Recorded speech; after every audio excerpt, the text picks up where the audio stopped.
Nikino nyakwar Mgajuang, joked na ratiro mar oganda Kisumu omiyo sirikal ndalo 14 mar winjo dwach kotenore kod rochruok arita kwe masani ogo tach e gwenge ma kaunti no gino makoro medo weyo oganda buora kod hinyruok.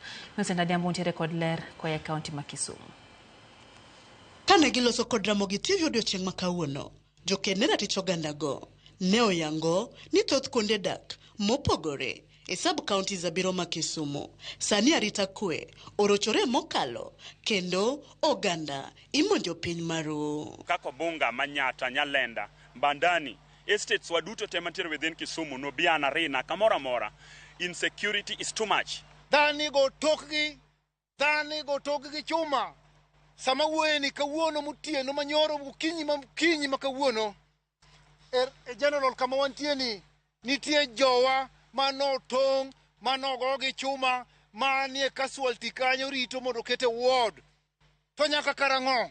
We are receiving almost more than 10 cases on daily basis. Tiere along the road, Nyerere Road, mokadho Bunduba, Mamba, kadhi nyaka malo yo Russia. Ipa miti ma isimu to jogi tiyo gi piki to giringo gi dhi simbi. Kuo mikwelo go bandani en kuo motamo wang'wa.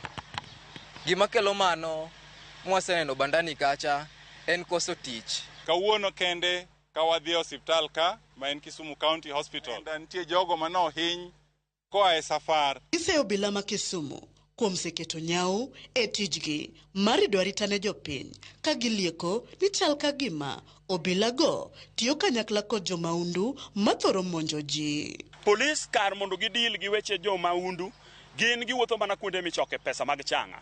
Gimako mana ji, timako yudhe, tiketo ni yudhe, ba iwacho ni yudhe nigi nyasore madongo, titerogi kendo gidhi thagore kod yaga.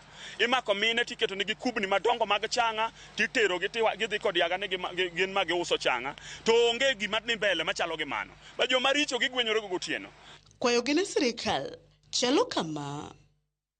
Kono kwayo national government mondo gine ka ginyalo address issue mar unemployment mar youths ngech mano e chanzo. Parliament kuru wach ka chagwa tich ariyo, tich adek wadwa neno ni wach arita kwe, madhano thoye, madhano hinyre, dhano lokre jomong'ol, to police nyamo mana kaw mana pesa. Wadwa ni wajumbe wa owuog oko mondo wach ni. Chik wacho maber ni police officer must identify himself or herself kobiro mako ng'ato gotieno. Omiyo wa demand ni police nyaka rwak uniform ka entiere on duty. To wa demand ni police nyaka ti gi gik mar required within the law.